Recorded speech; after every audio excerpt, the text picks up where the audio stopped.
कहानी का नाम माँ। लेखक मुंशी प्रेमचंद। आवाज सविता दहिया। आज बंदी छूटकर घर आ रहा है। करुणा ने एक दिन पहले ही घर लीप पोत रखा था। इन 3 वर्षों में उसने कठिन तपस्या करके जो 10-5 रुपए जमा कर रखे थे वह सब पति के सत्कार और स्वागत की तैयारियों में खर्च कर दिए। पति के लिए धोतियों का नया जोड़ा लाई थी, नए कुर्ते बनवाए थे, बच्चे के लिए नए कोट और टोपी की आयोजना की थी। बार बार बच्चे को गले लगाती और प्रसन्न होती। अगर इस बच्चे ने सूर्य की भांति उदय होकर उसके अंधेरे जीवन को प्रदीप्त न कर दिया होता तो कदाचित ठोकरों ने उसके जीवन का अंत कर दिया होता। पति के कारावास दंड के 3 ही महीने बाद इस बालक का जन्म हुआ। उसी का मुंह देखकर करुणा ने यह 3 साल काट दिए थे। वह सोचती, जब मैं बालक को उनके सामने ले जाऊंगी तो वह कितने प्रसन्न होंगे। उसे देखकर पहले तो चकित हो जाएंगे, फिर गोद में उठा लेंगे और कहेंगे, करुणा, तुमने यह रत्न देकर मुझे निहाल कर दिया। कैद के सारे कष्ट बालक की तोतली बातों में भूल जाएंगे। उनकी एक सरल, पवित्र, मोहक दृष्टि हृदय की सारी व्यथाओं को धो डालेगी। इस कल्पना का आनंद लेकर वह फूली न समाती थी।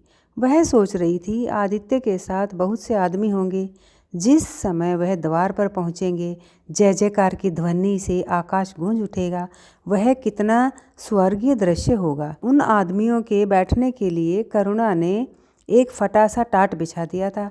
कुछ पान बना लिए थे और बार बार आशमय नेत्रों से द्वार की ओर ताकती थी। पति की वह सुदृढ़, उदार, तेजपूर्ण मुद्रा बार बार आंखों में फिर जाती थी।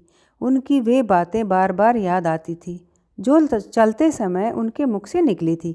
उनका वह धैर्य, वह आत्मबल जो पुलिस के प्रहारों के सामने भी अटल रहा था, वह मुस्कुराहट जो उस समय भी उनके आधरों पर खेल रही थी, वह आत्माभिमान जो उस समय भी उनके मुख से टपक रहा था। क्या करुणा के हृदय में कभी विस्मृत हो सकता था? उनका स्मरण आते ही करुणा के निस्तेज मुख पर आत्मगौरव की लालिमा छा गई। यही वह अवलंब था जिसने इन 3 वर्षों की घोर यातनाओं में भी उसके हृदय को आश्वासन दिया था।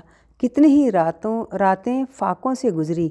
बहुधा घर में दीपक जलने की नौबत भी न आती थी, पर दीनता के आंसू कभी उसकी आंखों से न गिरे। आज उन सारी विपत्तियों का अंत हो जाएगा। पति के प्रगाढ़ आलिंगन में वह सब कुछ हंसकर झेल लेगी। वह अनंत निधि पाकर फिर उसे कोई अभिलाषा न रहेगी। गगन पथ का चिरगामी पथिक लपका हुआ विश्राम की ओर चला जाता था, जहाँ संध्या ने सुनहरी फर्श और उज्जवल पुष्पों की सेज बिछा रखी थी।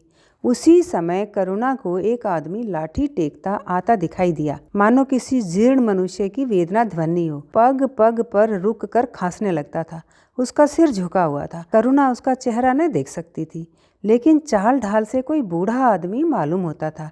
पर एक क्षण में जब वह समीप आ गया तो करुणा उसे पहचान गई। वह उसका प्यारा पति ही था, किंतु शौक, उसकी सूरत कितनी बदल गई थी। वह जवानी, वह तेज, वह चपलता, वह सुगठन सब प्रस्थान कर चुका था। केवल हड्डियों का एक ढांचा रह गया था। न कोई संगी, न साथी, न यार, न दोस्त। करुणा उसे पहचानते ही बाहर निकल आई, पर आलिंगन की कामना हृदय में दबाकर रह गई। सारे मंसूबे धूल में मिल गए। सारा मनोल्लास आंसुओं के प्रवाह में बह गया, विलीन हो गया। आदित्य ने घर में कदम रखते ही मुस्कुराकर करुणा को देखा, पर उस मुस्कान में वेदना का एक संसार भरा हुआ था। करुणा ऐसी स्थिर हो गई मानो हृदय का स्पंदन रुक गया हो। वह फटी हुई आंखों से स्वामी की ओर टकटकी बांधे खड़ी थी, मानो उसे अपनी आंखों पर अब भी विश्वास न आता हो। स्वागत या दुख का एक शब्द भी उसके मुंह से न निकला।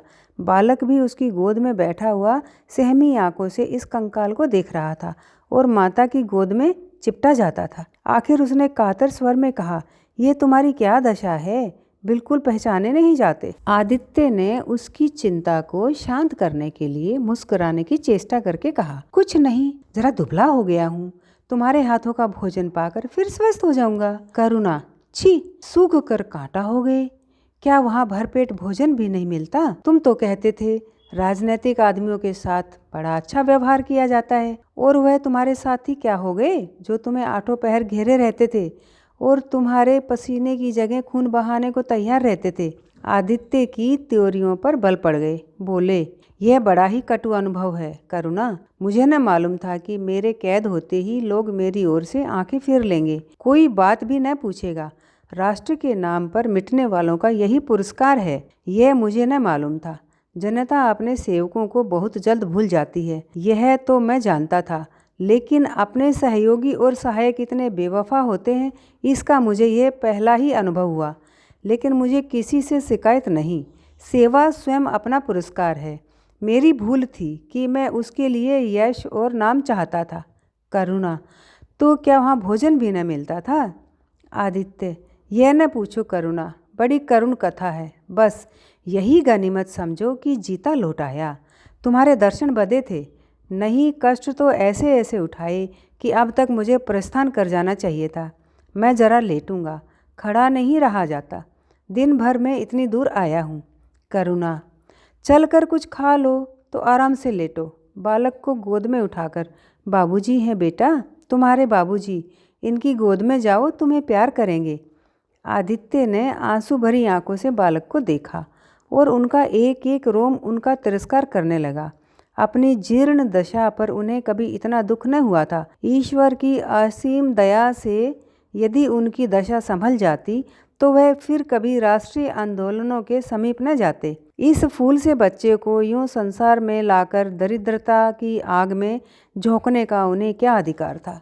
वह अब लक्ष्मी की उपासना करेंगे और अपना शूद्र जीवन बच्चे के लालन पालन के लिए अर्पित कर देंगे। उन्हें उस समय ऐसा ज्ञात हुआ कि बालक उन्हें अपेक्षा की दृष्टि से देख रहा है, मानो कह रहा है, मेरे साथ आपने अपना कौन सा कर्तव्य पालन किया?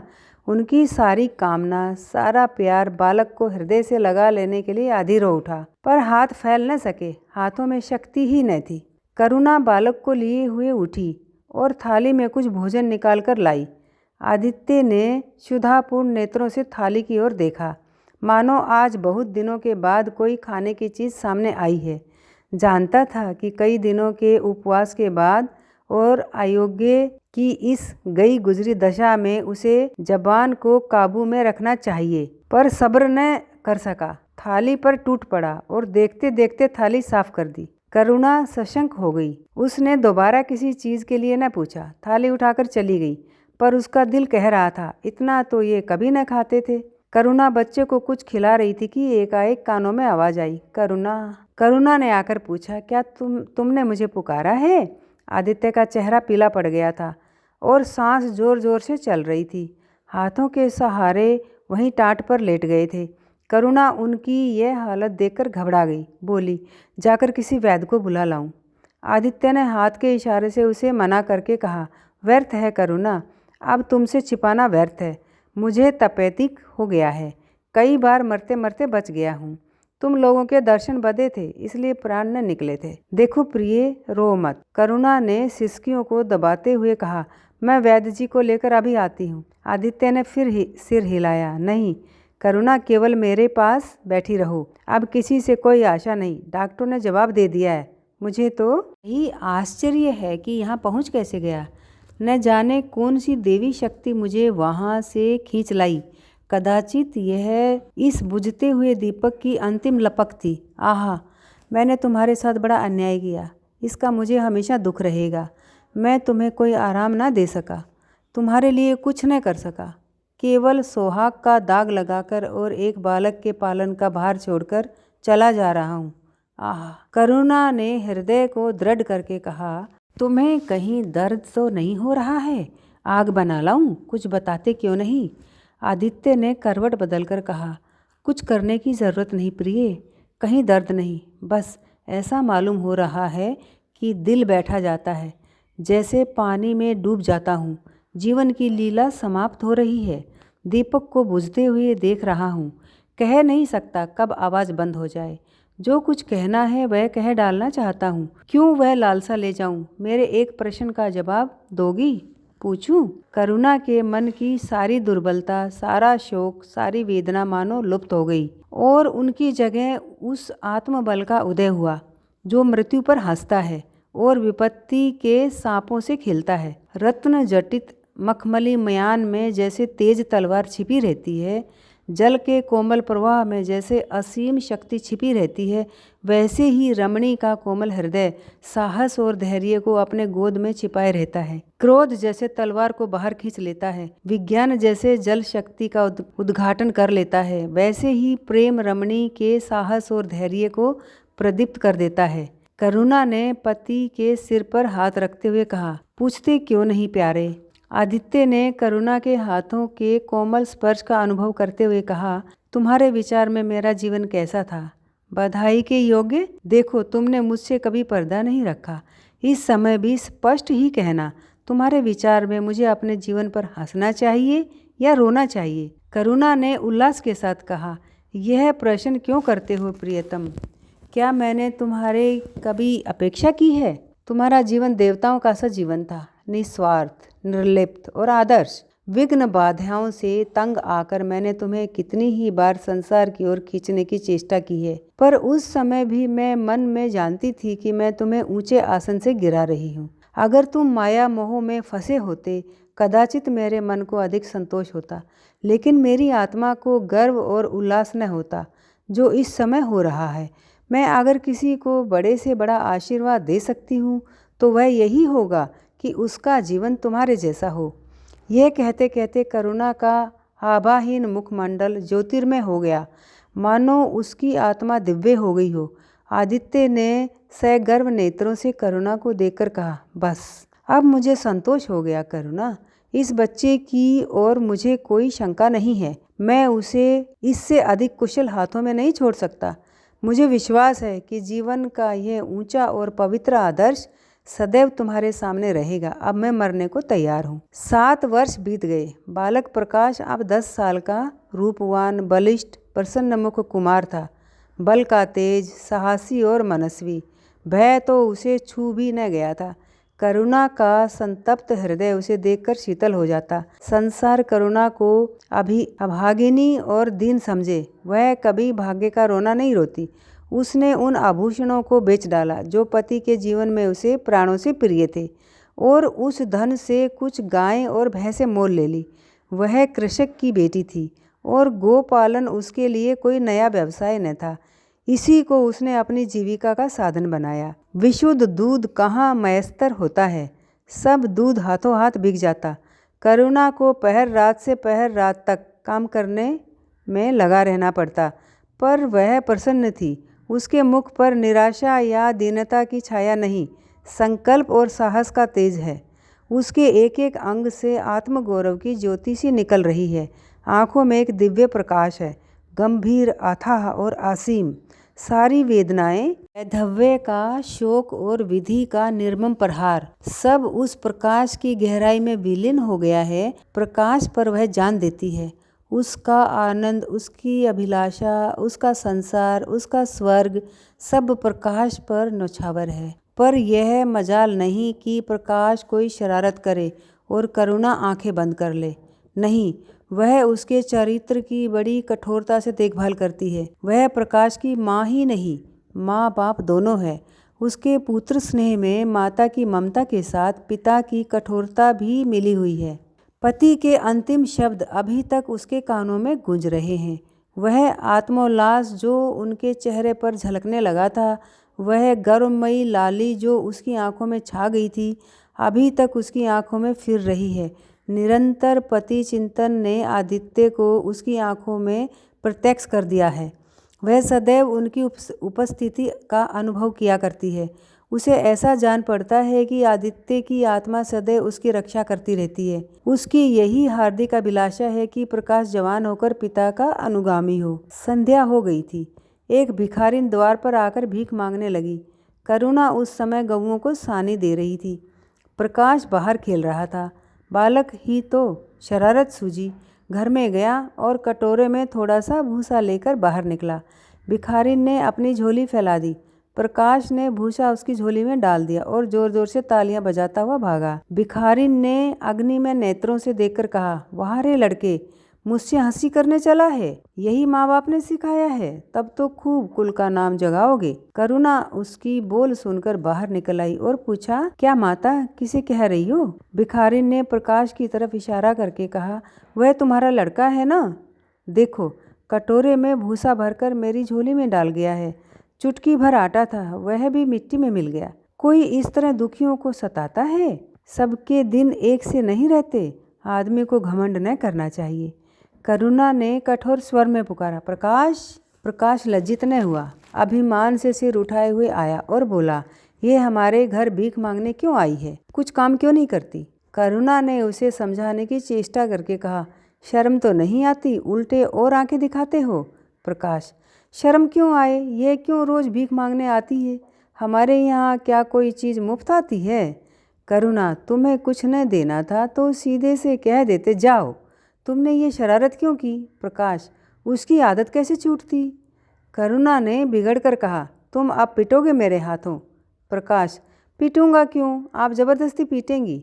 दूसरे मुल्कों में अगर कोई भीख मांगे तो कैद कर दिया जाए, यह नहीं कि उल्टे भीख मंगों को और शह दी जाए। करुणा, जो अपंग है वह कैसे काम करे? प्रकाश, तो जाकर डूब मरे, जिंदा क्यों रहता है? करुणा निरुत्तर हो गई। बुढ़िया को तो उसने आटा दाल देकर विदा किया, किंतु प्रकाश का कुतर्क उसके हृदय में फोड़े के समान टिसता रहा। उसने ये घृष्टता, ये अभिनय कहाँ सीखा? रात को भी उसे बार बार वही ख्याल सताता रहा। आधी रात के समीप एकाएक प्रकाश की नींद टूटी। लालटेन जल रही है और करुणा बैठी रो रही है। उठ बैठा और बोला, अम्मा, अभी तुम सोई नहीं?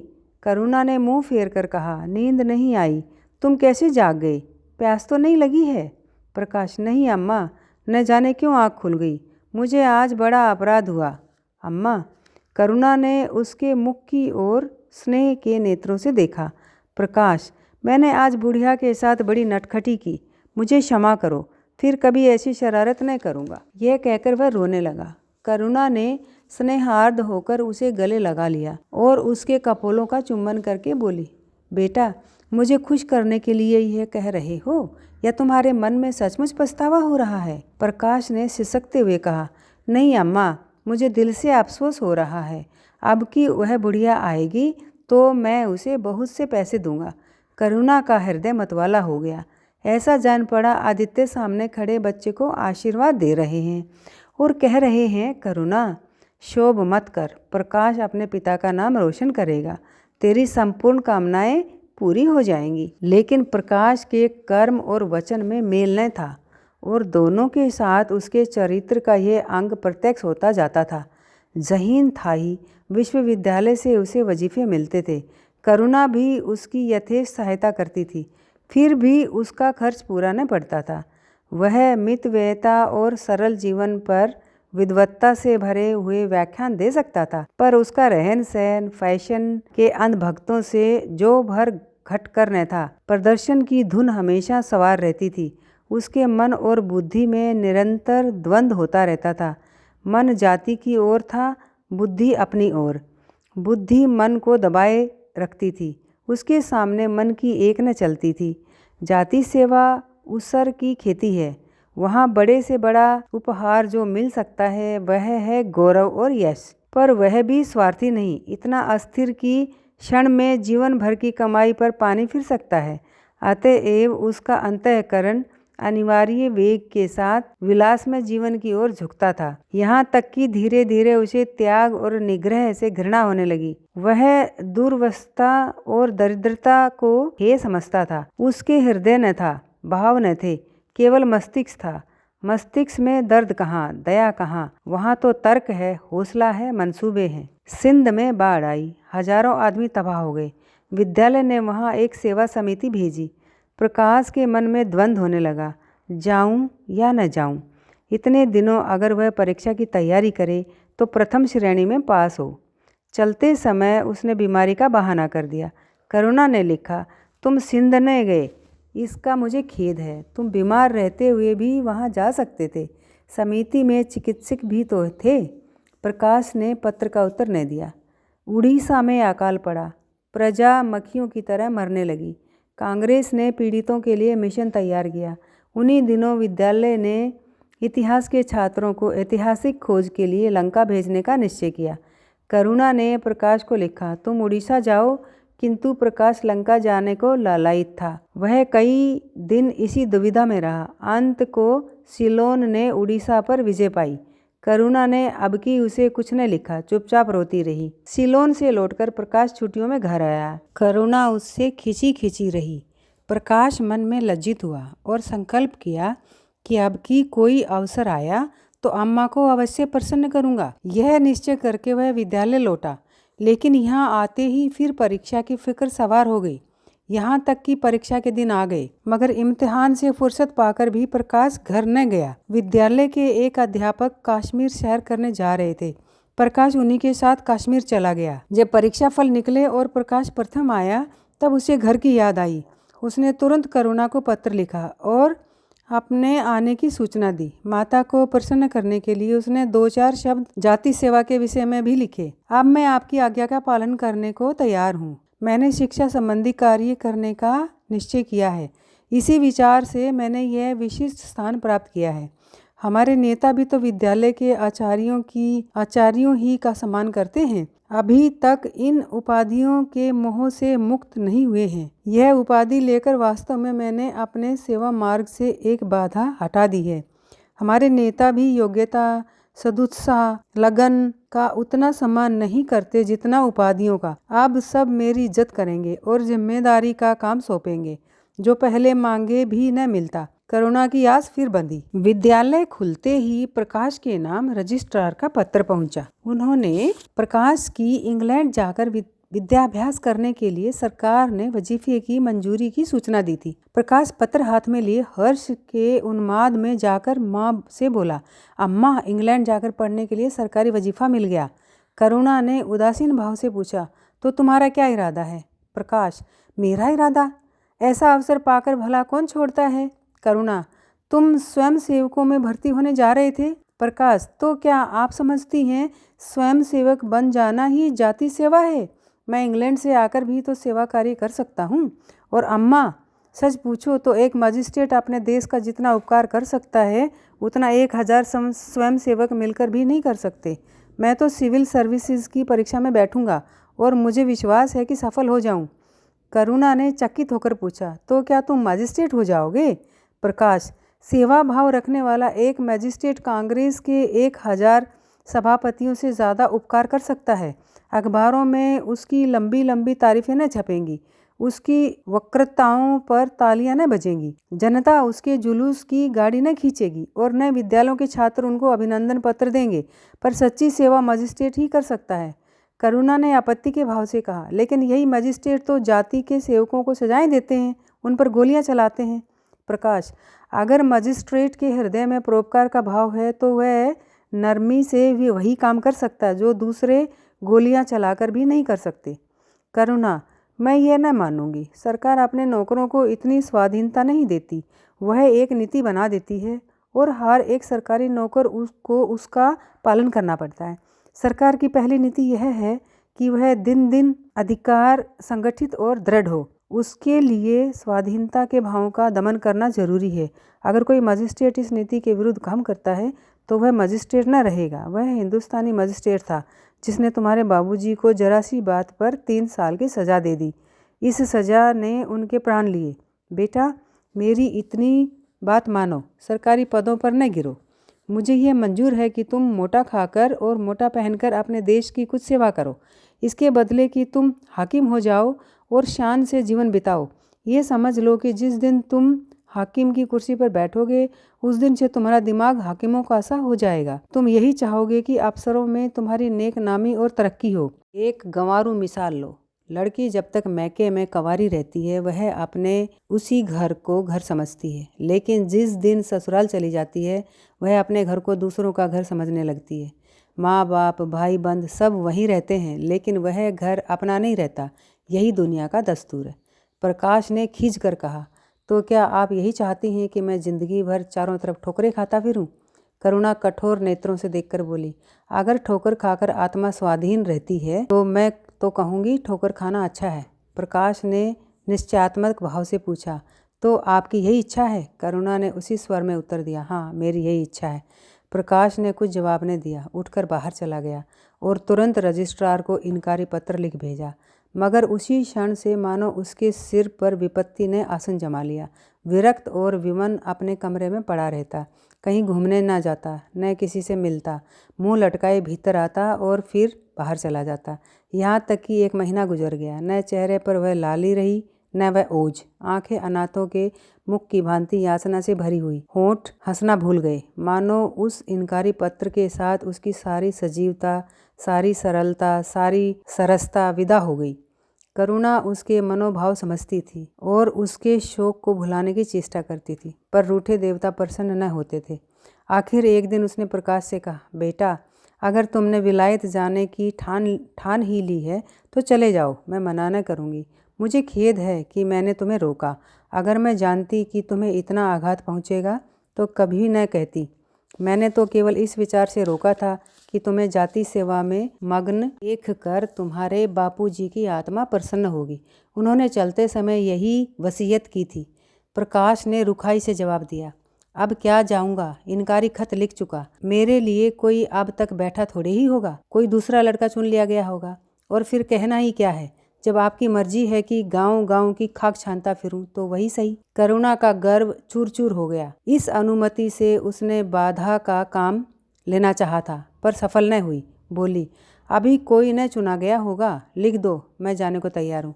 प्रकाश ने झुंझला कर कहा, अब कुछ नहीं हो सकता, लोग हंसी उड़ाएंगे। मैंने तय कर लिया है कि जीवन को आपकी इच्छा के अनुकूल बनाऊंगा।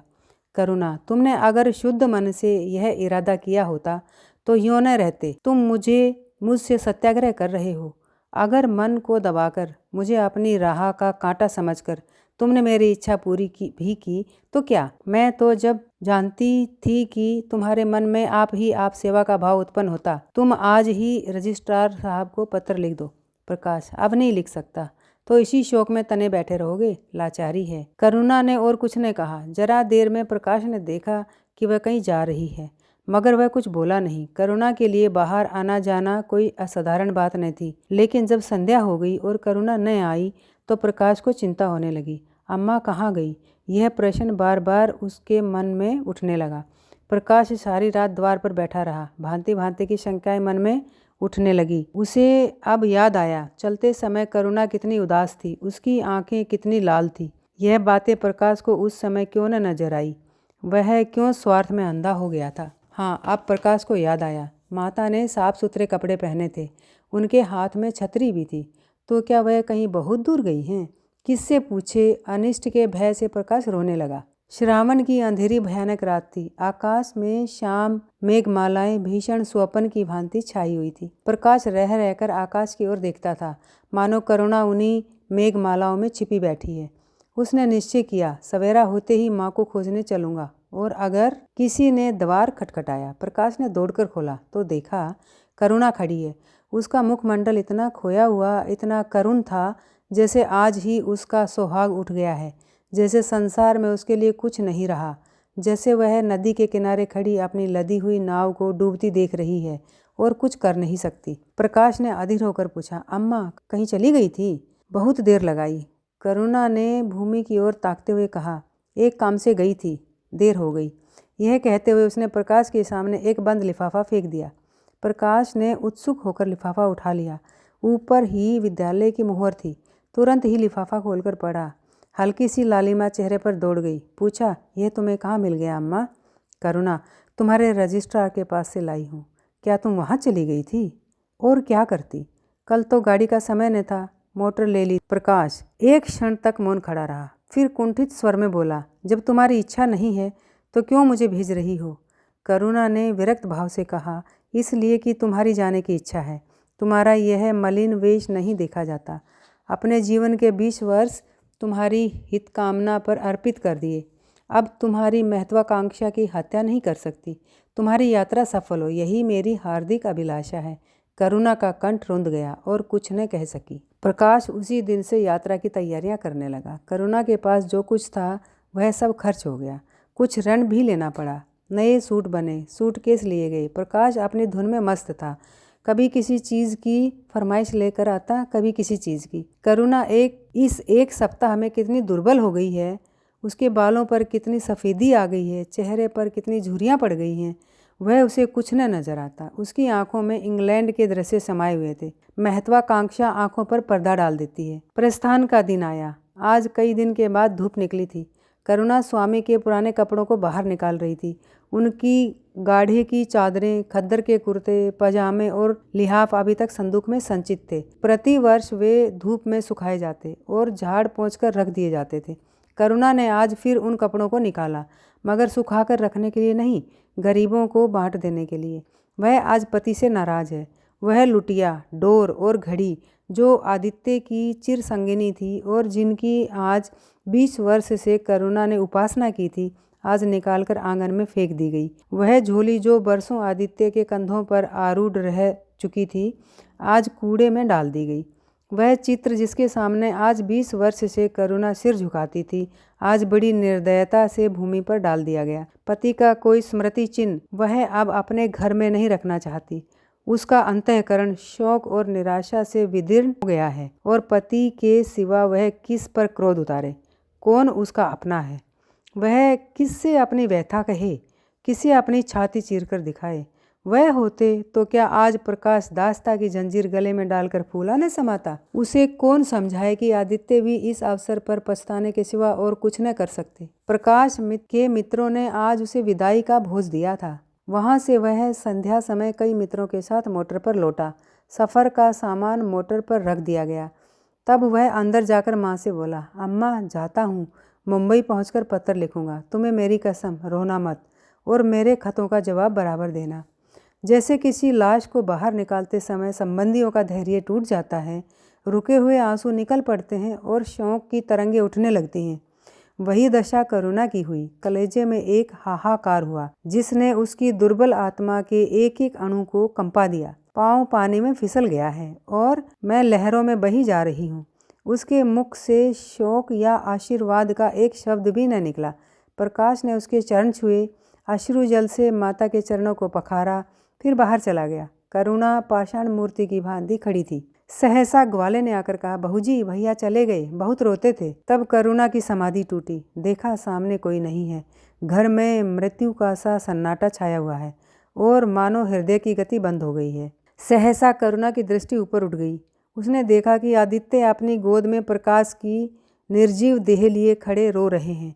करुणा पछाड़ खाकर गिर पड़ी। करुणा जीवित थी, पर संसार से उसका कोई नाता न था। उसका छोटा सा संसार जिसे उसने अपनी कल्पनाओं के हृदय में रचा था, स्वप्न की भांति अनंत में विलीन हो गया था। जिस प्रकाश को सामने देखकर वह जीवन की अंधेरी रात में भी हृदय में आशाओं की संपत्ति लिए जी रही थी, वह बुझ गया और संपत्ति लुट गई। अब न कोई आश्रय था, न उसकी जरूरत। जिन गऊओं को वह दोनों वक्त अपने हाथों से दाना चारा देती और सहलाती थी, अब खूंटे पर बंधी निराश नेत्रों से द्वार की ओर ताकती रहती थी। बछड़ों को गले लगाकर चुमकारने वाला अब कोई न था। किसके लिए दूध दूहे, मट्ठा निकाले, खाने वाला कौन था? करुणा ने अपने छोटे से संसार को अपने ही अंदर समेट लिया था। किंतु एक ही सप्ताह में करुणा के जीवन में फिर रंग बदला। उसका छोटा सा संसार फैलते फैलते विश्वव्यापी हो गया। जिस लंगर ने नौका को तट से एक केंद्र पर बांध रखा था, वह उखड़ गया। अब नौका सागर के आशेष विस्तार में भ्रमण करेगी, चाहे वह उद्दाम तरंगों के वक्ष में ही क्यों न विलीन हो जाए। करुणा द्वार पर आ बैठती और मोहल्ले भर के लड़कों को जमा करके दूध पिलाती। दोपहर तक मक्खन निकालती और वह मक्खन मोहल्ले के लड़के खाते। फिर भांति भांति के पकवान बनाती और कुत्तों को खिलाती।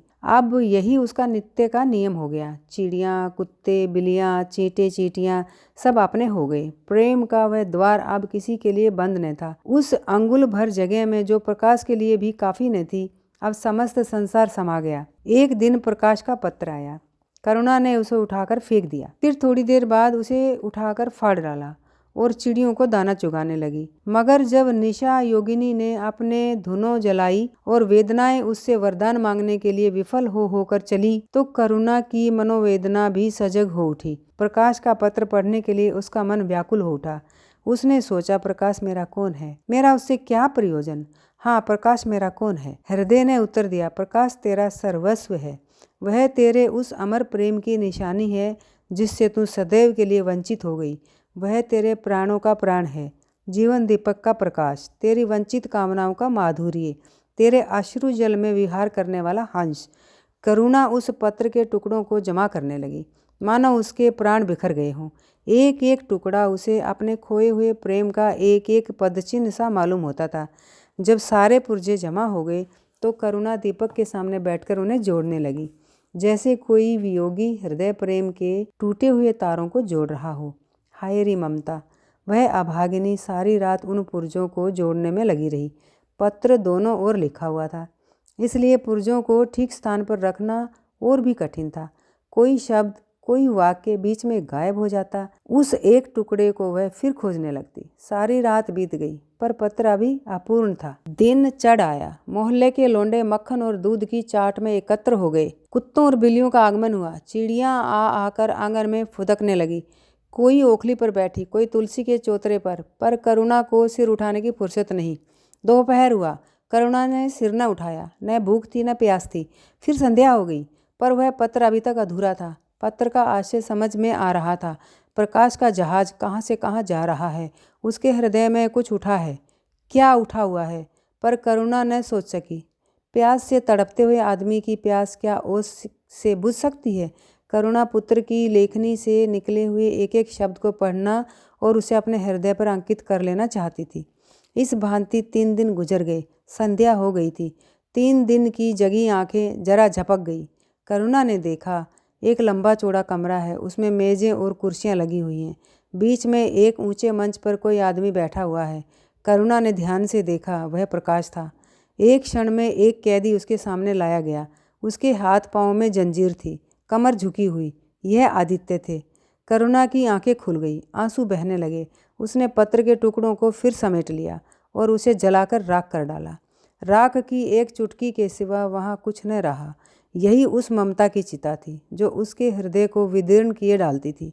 इसी एक चुटकी राख में उसका गुड़ियों वाला बचपन, उसका संतप्त यौवन और उसका तृष्णा में वैधव्य सब समा गया। प्रातःकाल लोगों ने देखा तो पक्षी पिंजरे से उड़ चुका था। आदित्य का चित्र अब भी उसके शून्य हृदय से चिपटा हुआ था। वह भग्न हृदय पति की स्नेह स्मृति में विश्राम कर रहा था और प्रकाश का जहाज यूरोप चला जा रहा था।